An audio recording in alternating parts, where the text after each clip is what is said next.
నిన్న జరిగిన ఎన్నికల ఓట్ల లెక్కింపులో అనూహ్యంగా టీవీకే పార్టీ విజయ్ సీఎం అభ్యర్థిగా ఎన్నికయ్యారు. లార్జెస్ట్ పార్టీగా కూడా తమిళనాడులో ఎదిగింది. దానిపైన మనతో మాట్లాడడానికి బీజేపీ సీనియర్ నేత ప్రకాష్ రెడ్డి ఉన్నారు. సార్ చెప్పండి, నిన్న కూడా జరిగిన ఓట్ల లెక్కింపులో టీవీకే పార్టీ అధ్యక్షుడు విజయ్ అనూహ్యంగా విజయాన్ని సాధించి అతి తొందరలోనే సీఎం క్యాండిడేట్గా ఎదిగారు.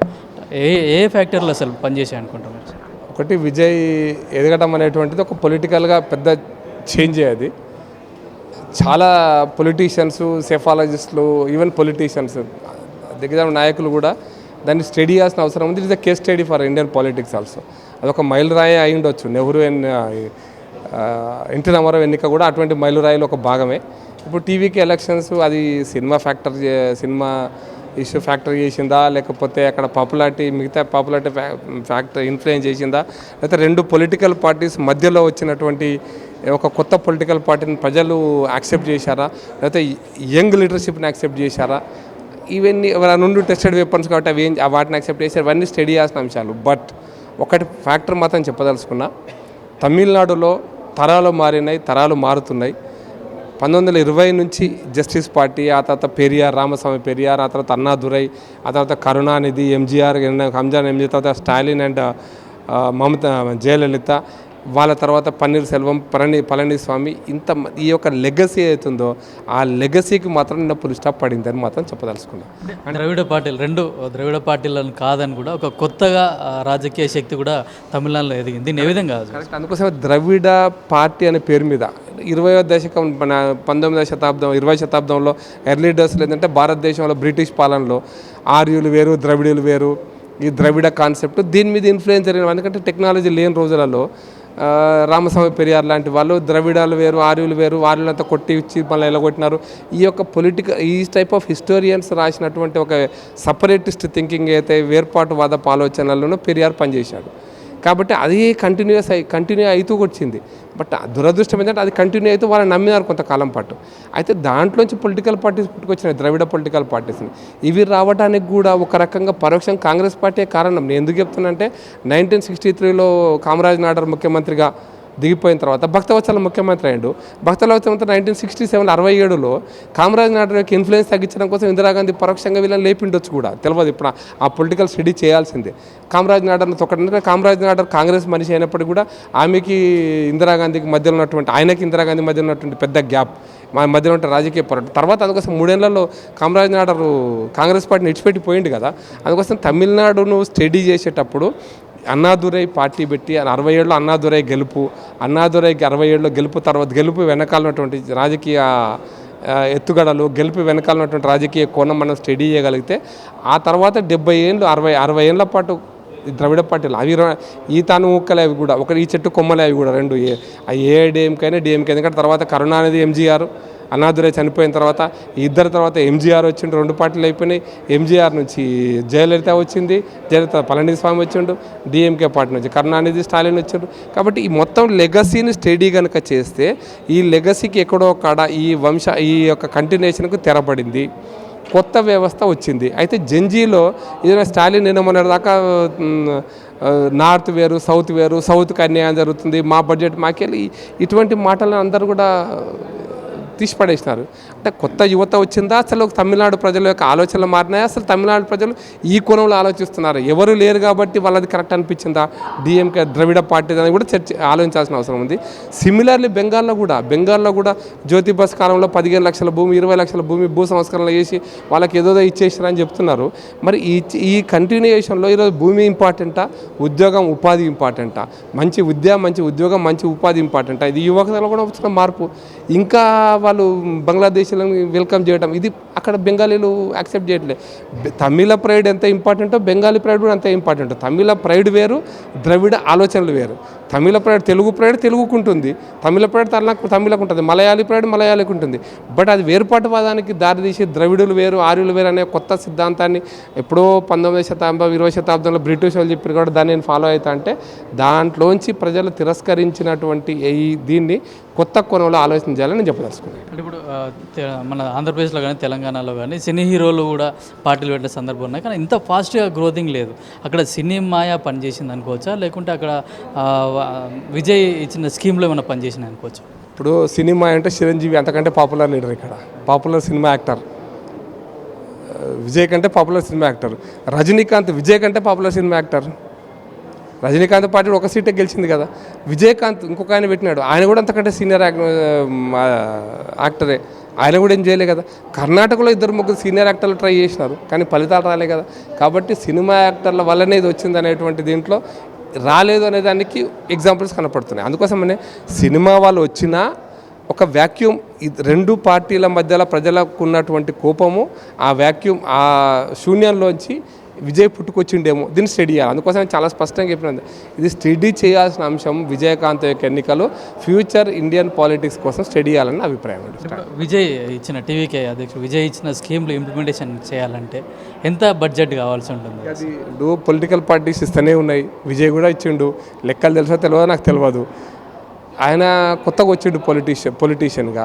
ఆయన ఇచ్చిన స్కీములు అని అంటే నాకు తెలిసి మినిమంలో లెక్కేస్తే కూడా తమిళనాడుకి ఇప్పుడు 4 బడ్జెట్ కావాలి, లేదా సగం కేంద్ర బడ్జెట్ అయితే తీయాల్సి వస్తుంది. అది సాధ్యం కాని పని. అందుకోసం వెల్ఫేర్ స్కీమ్స్ మీదనే ప్రజలు ఓటేస్తున్నారంటే ఒక రకంగా అన్ని పార్టీలు అవే స్కీమ్లు చెప్పినాయి, కానీ ఏ పార్టీ ఆ స్కీమ్లను అమలు చేయడంలో విఫలమవుతుంది. తెలంగాణ కూడా మనం చూస్తున్నాం అది. ఇక్కడ తెలంగాణ ముఖ్యమంత్రి కేరళకు పోయి ఏదో వెల్ఫేర్ స్కీమ్స్ మాట్లాడితే నీ రాష్ట్రంలో అమలు చేయనోడు మా రాష్ట్రంకి ఎందుకు వచ్చినావు అని చెప్పేటువంటి పరిస్థితి ఈ రోజున చర్చనీయాంశం అవుతుంది. కాబట్టి ఇది వెల్ఫేర్ స్కీమ్సే పూర్తిగా ఇచ్చిన అవకాశాన్ని అంటే నేనైతే దాంట్లో నేను చెప్పలేను. బట్ ఈ వెల్ఫేర్ స్కీమ్స్ అమలు చేయలేకపోతే ఈ పార్టీకి మిగతా పార్టీలకు ట్రెడిషనల్ పార్టీస్ అవి అంటే ఒక బేస్ ఉండే ఆర్గనైజేషన్, దానికి ఒక సిస్టమ్ ఉన్న పార్టీలకు ఇంప్లిమెంట్ చేయకపోవడం వల్ల వచ్చే నష్టం తక్కువ ఉంటుంది.